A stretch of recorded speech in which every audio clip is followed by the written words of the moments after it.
Entonces, el día de hoy vamos a empezar apenitas un poquito con el canon del Nuevo Testamento, pero resulta que por ahí se me atravesó un tema que no había cubierto totalmente en el pasado, entonces vamos a tener una introducción y luego un poquito del canon, aunque no lo terminamos todo.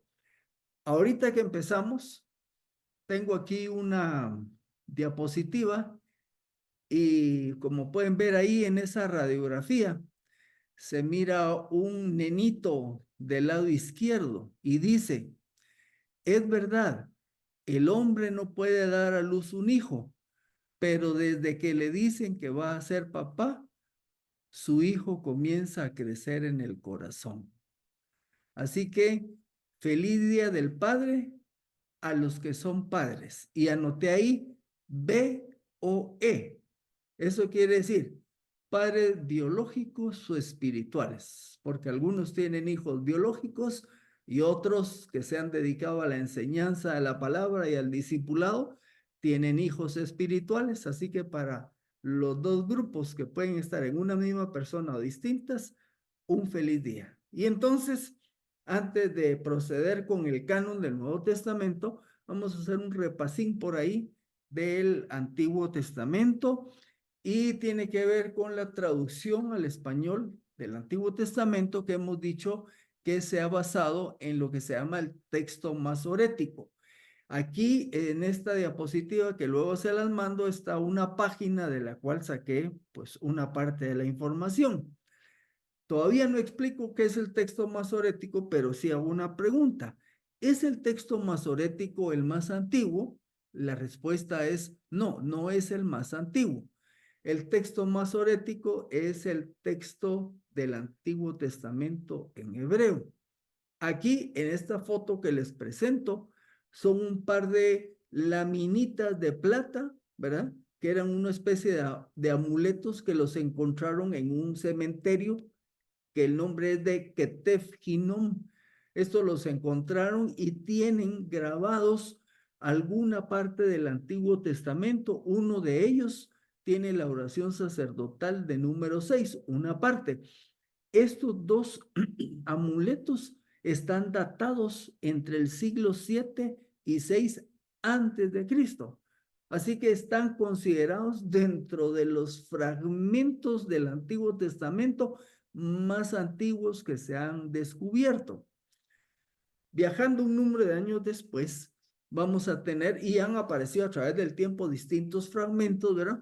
Pero ahí tenemos otros que también son antiguos y van a ser, y ya los mencionamos una vez aquí, los fragmentos o los rollos del Mar Muerto.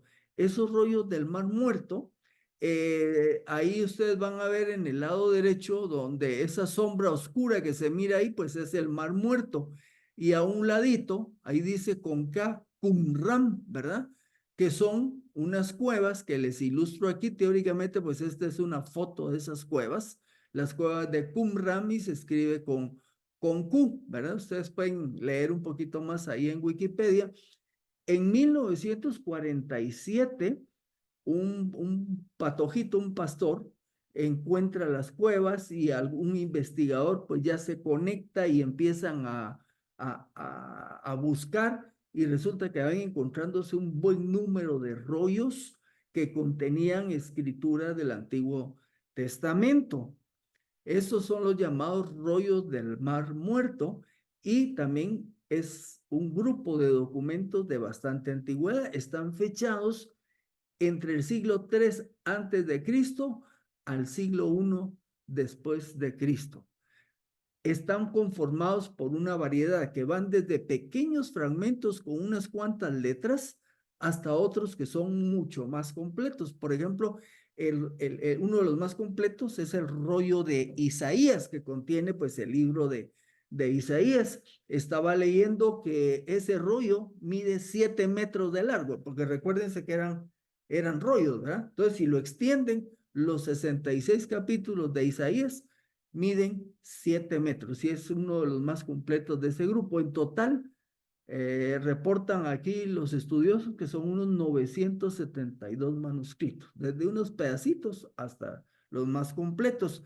Aquí les coloqué una foto del rollo de Isaías. Ahí están extendidas unas una, dos, tres, como 4 o 5 páginas, ¿verdad? Para darnos una idea.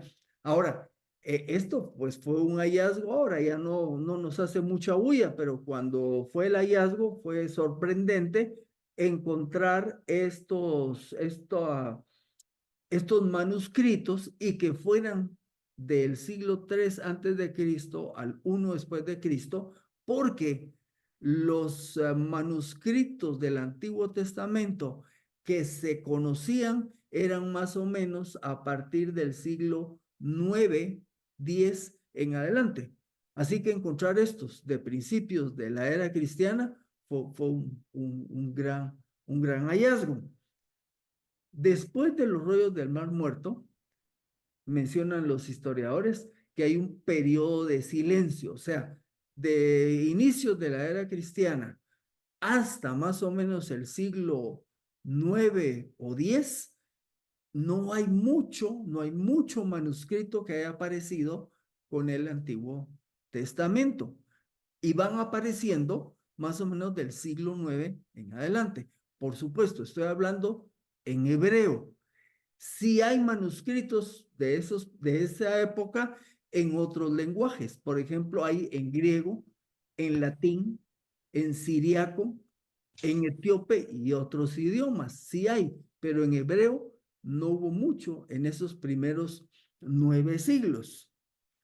Bueno, después de los mencionados, de ese par de amuletitos y de los rollos del Mar Muerto, hasta donde se sabe hoy día, los manuscritos en hebreo más antiguos, y anoto ahí, y completos del Antiguo Testamento, que son obras masoréticas, ya vamos a ver qué quiere decir eso, que se conservan y que están disponibles hoy día, son el Códice Alepo, que es más o menos del año 930 después de Cristo, y el Códice de Leningrado del año 1008 después de Jesucristo. Estos, como dije, son códigos, ya están hechos en forma de libro, ya no en rollos, sino en forma de libro, y estos pues los tienen en lugares actuales, ¿verdad? Ahorita se me fue el 5, pero me parece que el de Leningrado todavía está en Rusia, y el de Alepo, ese no me acuerdo dónde lo ubiqué. El de Alepo estaba en Siria, pero hubo una vez un incendio y se le quemaron unas páginas, pero está bastante completo. Entonces contienen el Antiguo Testamento. Aquí les tengo una foto. Del lado izquierdo es una página de este masorético del año 1008. En medio les coloco una página de Génesis de otro manuscrito aislado del año 900, y tenemos uno de Isaías, que es de los que se encontraron ahí está, este de la derecha es de los que se encontraron en Qumran, ¿verdad? Así que para tener una ilustración ahí, obviamente, pues son antiquísimos, unos mejor conservados que otros, porque recuérdese que por lo menos los que eran en papiro eran más probable que se deterioraran, principalmente si estaban en climas húmedos. En climas secos duraban más los de papiro, y los que pues han trascendido más son los que fueron hechos sobre piel, ¿verdad? Sobre vitela, pieles de animales. Esos fueron los que se conservaron por más tiempo. Se le llama texto masorético, viene de la palabra masora, del hebreo masorah, que quiere decir tradición.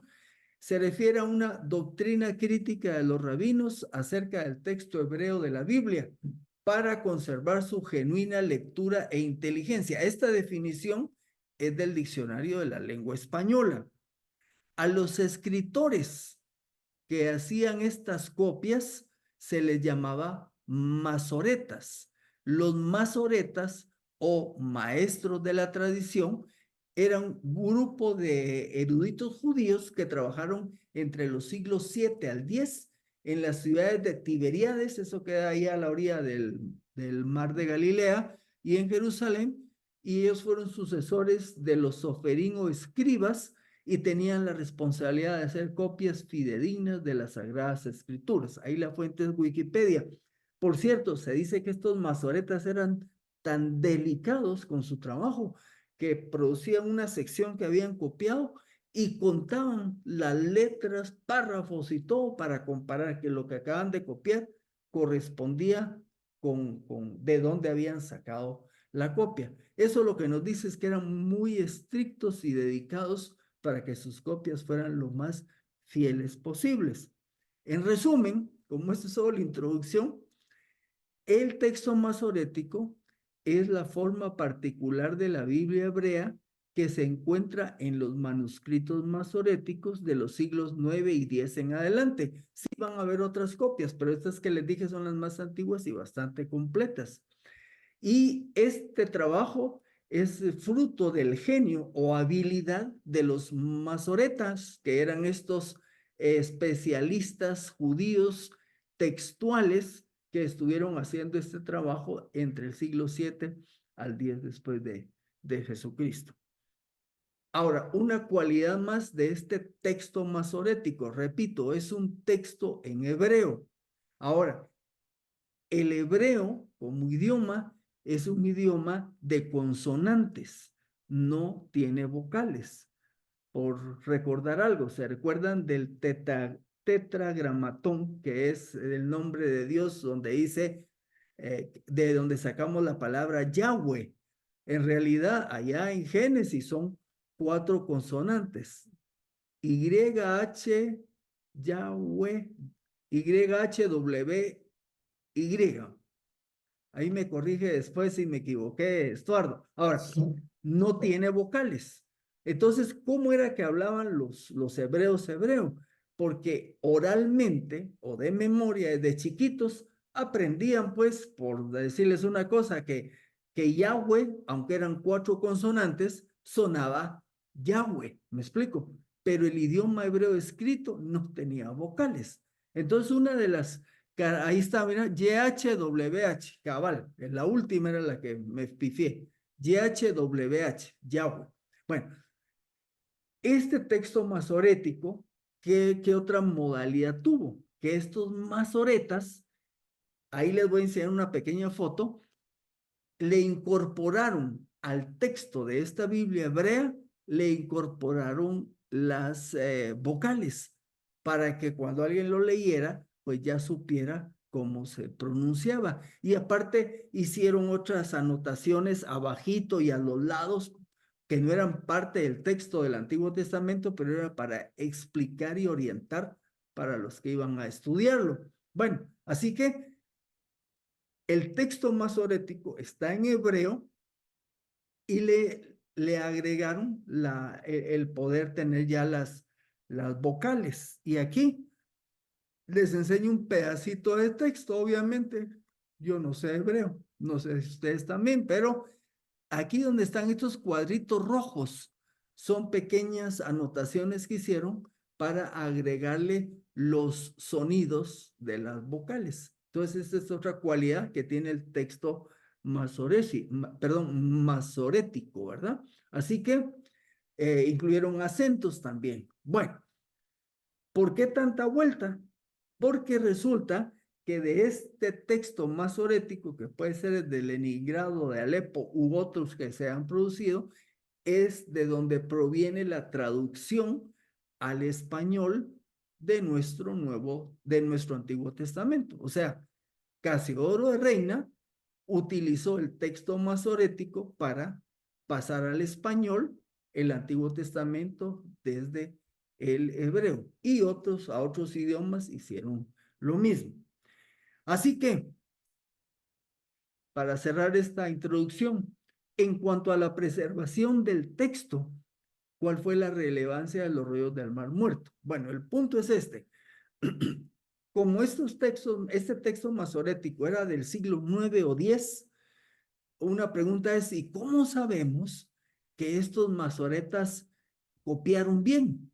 Porque imagínense, desde que Moisés escribió el Pentateuco, posiblemente 2000 años antes de Jesucristo, o los Salmos, que los más antiguos, si fueron producidos por David, una buena parte, pues son del año 1000 antes de Jesucristo aproximadamente, y de ahí para acá, pues vienen los profetas y otros escritos. Desde esa época no tenemos los originales, ya lo hemos dicho, los agiógrafos se llaman, ¿va? Los originales se fueron destruyendo por el material en que se escribían, se usaban y se hacían copias, y la duda era, y hasta el siglo 9 o 10 tenemos así documentos tan completos, ¿cómo sabemos que fueron bien copiados y que no hubo alteraciones significativas? Bueno, el hallazgo de los rollos del Mar Muerto trajo una respuesta. Resulta, imagínense, que tenemos el Masorético entre el 9 y 10, siglo 9 y 10, y los rollos del Mar Muerto son del siglo 3 antes de Cristo al siglo 1, ahí están variados. Cuando comparan en algunas secciones varias secciones del Antiguo Testamento, comparan el Masorético con estos documentos que son como de 900 a 1000 años antes, resulta que la concordancia es fabulosa, me explico. Y eso lo que vino a responder fue esto: ¿qué tan buenas eran estas copias del siglo 9 y 10? La respuesta fue muy buenas, porque cuando vimos documentos del siglo 1 o 2 antes de Cristo, correspondían los textos. Entonces, en pocas palabras, esa es la obra de Dios, la preservación del texto. En el Antiguo Testamento podemos decir que tenemos un texto bien preservado. Así que esta solo fue un repasito del texto masorético que sirvió para traducir el Antiguo Testamento, en nuestro caso al idioma español, pero sirvió para otros idiomas también. Avancemos hacia el Nuevo Testamento, ¿verdad? Perdón, autógrafos, me dice aquel, tenés razón, ¿verdad? Autógrafos son los originales, que no tenemos ni un solo ejemplar. Preguntémonos, ¿por qué fue necesario reconocer o recopilar el canon del Nuevo Testamento? Esto se los presenté en la lección pasada y le vamos a dar un repasito. Uno de los elementos fue que, como habían sido escritos por un apóstol o profeta de Dios, deberían de ser de valor, y si eran de valor, valía la pena que fueran preservados. El otro elemento importante que influyó en esto fue que esta iglesia primitiva, en una época que había buen número de literatura, ellos deberían de saber cuáles eran los libros que había que leer, que eran autoritativos y de los cuales se tenía que buscar la aplicación para la vida diaria y las situaciones diferentes en un ambiente difícil que estaban viviendo en lo social y en lo religioso, usualmente opuesto, antagónico u hostil. Otro de los elementos fue que mencionamos la semana pasada, empiezan a surgir herejías. Un fulano como este Marción, este era hijo de un obispo creyente, ¿verdad? Pero se destrabó, se fue por otro rollo. Él empezó a decir de que el Dios del Antiguo Testamento, ese no era el mero Dios, que había uno más alto y lejano, que era el Padre de Jesucristo, y él se le ocurrió hacer una zulista y sacó el Antiguo Testamento, porque ese Dios del Antiguo Testamento era muy malo, y sacó pues otro tipo de enseñanzas erradas, y por esa razón lo excomulgaron. Y como él sacó una su lista, también eso estimuló a la iglesia a definir pues cuáles eran los libros que iban a ser parte del canon del Nuevo Testamento. Hablamos que empezaron a surgir libros variados, con enseñanzas variadas, de autores variados, y que le llamamos apócrifos, ¿verdad? Entonces tenían que saber cuáles eran los meros libros del Nuevo Testamento. Empezó a ser proclamado el evangelio, empiezan a surgir nuevas iglesias. Solo Pablo fundó un montón de iglesias en lo que hoy es Turquía, que antes se llamaba Asia Menor. Otros se fueron hacia el este. Ahí hay historias de que, por ejemplo, Mateo se considera que llegó hasta la India, otros fueron al norte de África. El evangelio llegó hasta Inglaterra, las Galias, que es Francia, y empezaron a irse al norte. Entonces necesitaban reproducir la palabra, y querían saber qué libros eran los que valía la pena cuidar y reproducir. Y mencionamos de último que la persecución Una de las peores, hubo varias, pero una de las peores fue esta de Diocleciano, que aparte de perseguir a los creyentes, buscaban destruir los libros que los utilizaban. Entonces querían saber, bueno, si voy a dar mi vida por un libro, que sea por un libro que es auténtica y genuinamente palabra de Dios. Bueno, y ahorita vamos a dar un pasito y vamos a ver la obra del Espíritu Santo en la escritura del Nuevo Testamento. Pues ya hemos platicado que los libros fueron inspirados, fueron respirados por Dios. Él escogió a autores humanos por medio de los cuales se plasmó lo que es la revelación de Dios.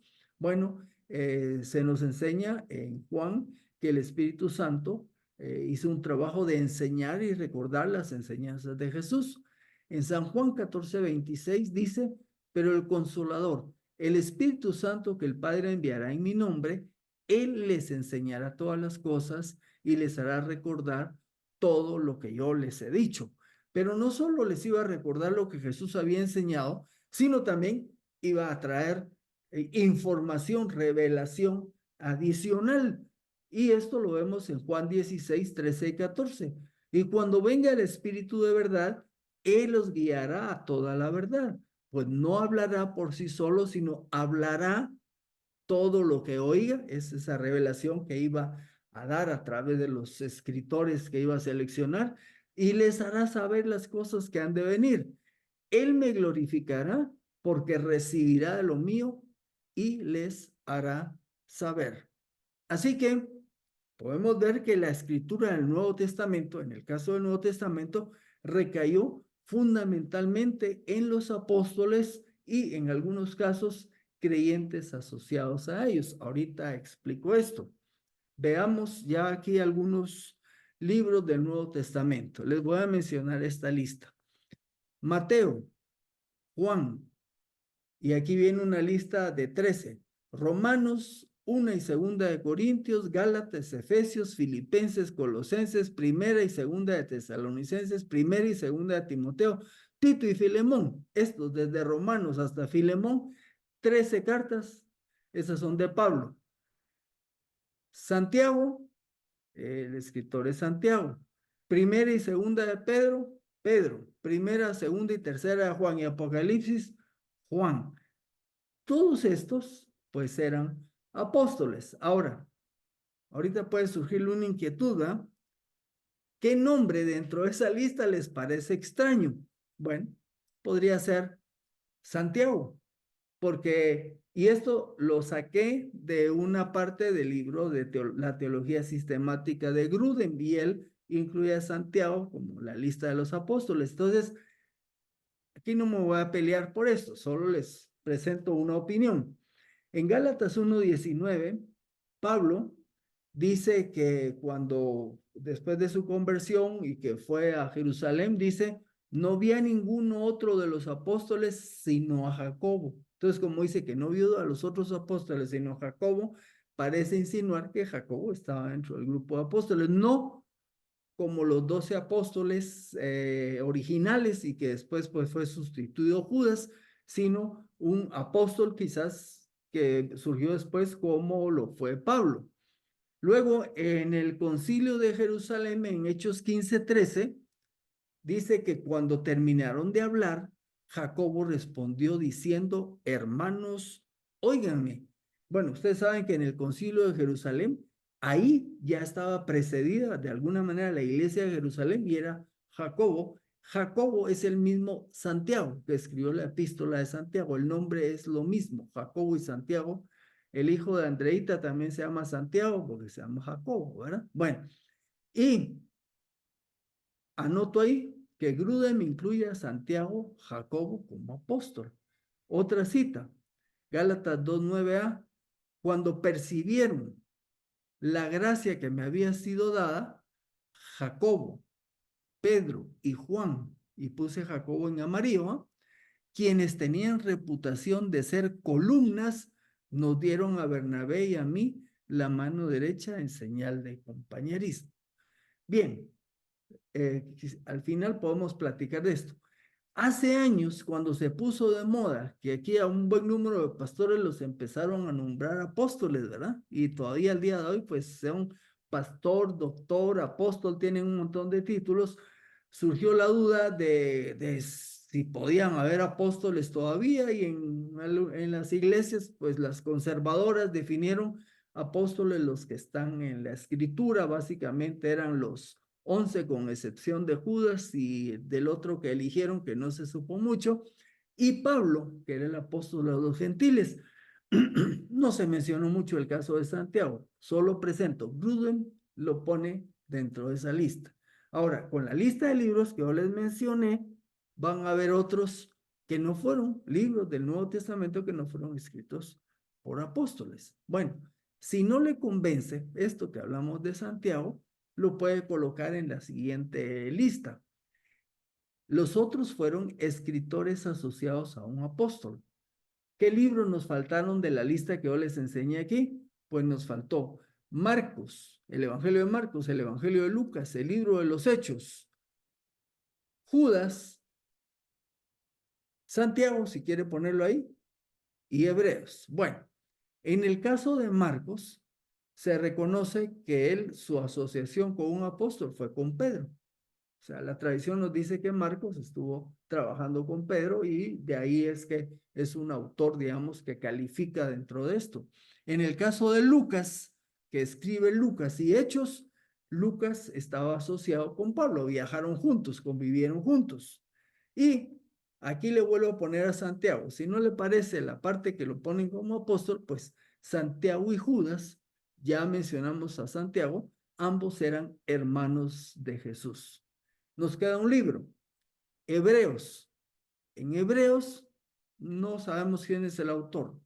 Inicialmente creían que era Pablo, pero luego pues vieron que no y se considera que su aceptación como parte del canon fue el resultado de su contenido, pues se consideró que el contenido de Hechos solo podía provenir de Dios. Así que estamos ahorita empezando a rascar un poco la conformación del canon del Nuevo Testamento. Llegaremos hasta aquí esta noche y entonces les doy las buenas noches